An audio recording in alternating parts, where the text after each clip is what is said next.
আসসালামু আলাইকুম। আজকে করব পালং শাকের পকোড়া। শুধু শাকটা নিয়েছি, ডাটা ডাটা সেরকম কিছু নেইনি।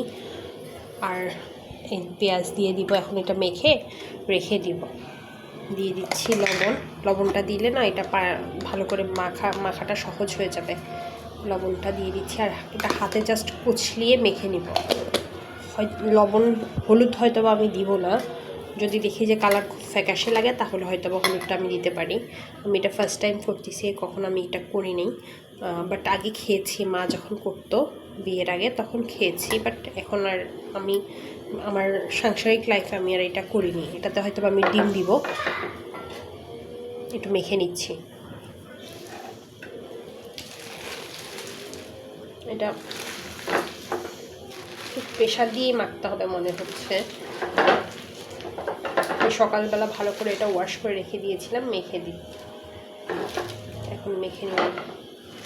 বেশি হবে না, দেখা যাচ্ছে অনেকগুলা, বাট বেশি হবে না। দিয়ে দিচ্ছি বেসনটা, মাখা হয়ে গেছে অলমোস্ট, হয়তো বা একটু নেতাতে পারে। এটাতে বেসনটা দিয়ে দিলাম। বেসন না থাকলে চালের গুঁড়াও দিতে পারেন, যার যেটা থাকে। এতদিনের রান্নার এক্সপিরিয়েন্সে তো এতটুকু বুঝতেই পেরেছি যে হ্যাঁ, কোনটার সাথে কোনটা দিতে হয়, কোনটার সাথে কোনটা না দিতে হয়। ভালো লাগবে বেসন। পানিটা থেকে গেলে ভালো লাগবে না, শাকে তো পানি বেশি থাকে, তাই না?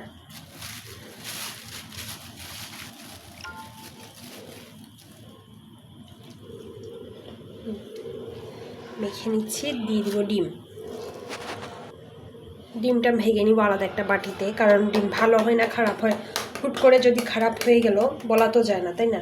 এখন যেহেতু গরম পড়ে, তো পুরো ডিমটা একেবারে দিব না, আলাদা করে ঢেলে নিয়ে পরে যদি ভালো হয় তো দিয়ে দিব। আলহামদুলিল্লাহ ডিমটা ভালো আছে। তো পুরো ডিমটা এখন দিয়ে দিচ্ছি যতটুকু লাগে, পুরাটা দিব না। ডিমটা মেখে নিচ্ছি। এতটুকু আর রাখবো করতে, এতটুকু দিয়ে দিই। ভেবেছিলাম পুরাটা দিব না, বাট পড়ে গেছে।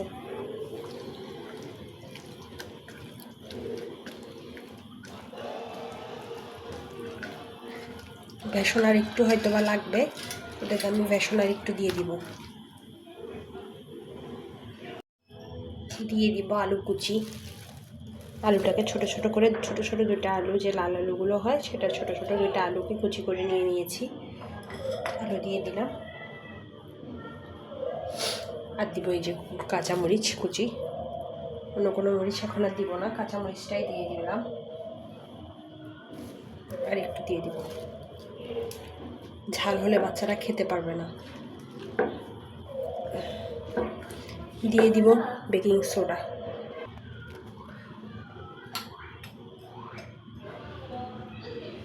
বেকিং সোডা দিয়ে দিলাম। বেশি দেওয়া যাবে না, বেশি দিলে আবার ভালো লাগবে না।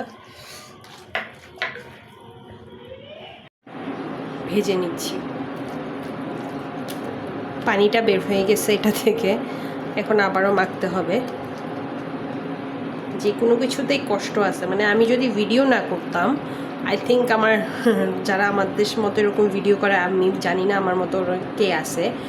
অনেকে বলে যে আমি শখ করে, আমার খুব ভালো লাগে রান্না করতে, বাট আমার সেটা নাই। সেটা তারা কিভাবে বলে আমি জানি না, I have no idea. But আমার সেই জিনিসটা একদমই নাই যে আমি রান্না করব খুব পছন্দ করে, এটা আমার নাই। যদি পছন্দ করে খুব কিছু রান্না করি, সেটা আমি খিচুড়িটা আমি খুব পছন্দ করে রান্না করতে ভালো লাগে। বাট কষ্টর দিকে তাকাইলে ওইটাও খাইতে মন চায় না। কী করবো, করতে তো হবে, তাই না? থেকে আমার সাথে একমত অবশ্যই জানাবেন। আই থিঙ্ক এটার মধ্যে আরেকটু বেসন লাগবে। একটু বেসন দিয়ে দিলাম। আমার আম্মু দেখতাম অনেক বড় বড় করে দেয়, আমি একটু অত বড় করে দিলাম না, জানি না। বড় করে দিলে ভিতরে মচমচাটা হয় না একদম, মানে শাক তো দুই কড়াই হয়তো বা হবে।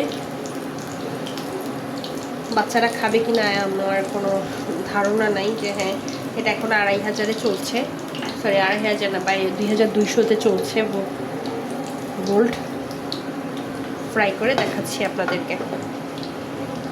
ক্যামেরার আড়ালে মনে হয় যেন কত কিছু খুব ইজিলি হয়ে যাচ্ছে, তাই না? যারা যারা ভিডিও দেখেন বা আমি আমার এডিটিং করা ভিডিও যখন দেখি তখন ওয়াও, ইজিলি কত সুন্দর হয়ে যাচ্ছে, কত ফাস্ট। বাট না, লাইফটা এত স্মুথ না, কখনোই না, কারো বেলাই না। যে পজিশনেই আছে, যেখানেই আছে, কারোর বেলাই লাইফ এত স্মুথ না, তাই না? লাইফটা যদি এত স্মুথ হতো তাহলে আমরা কাজ এত লেট হতো না কারো করতে। তুলে নিয়েছি এক তাওয়া, আরেক তাওয়া দিয়ে দিয়েছি তেলে ফ্রাই হতে। কেমন হয়েছে জানিয়ে যাবেন। রেসিপিটা যদি ফলো করেন অবশ্যই আমাকে মেনশন করে যাবেন যে yes you follow my recipe. So আমার ইউটিউব চ্যানেলটাকে সাবস্ক্রাইব করে দিবেন, ফেসবুক পেজটাকে ফলো করে দিবেন, আমার সাথেই থাকবেন। আমি কখনো এত কষ্ট করে এই রেসিপিটা করতাম না, বাট যেহেতু নতুন নতুন কিছু করতে হবে, পেজটাকে রান করতে হবে, that's why I try this recipe. So কে কে আমার সাথে আছেন অবশ্যই কমেন্টস করে জানিয়ে যাবেন। আল্লাহ হাফেজ।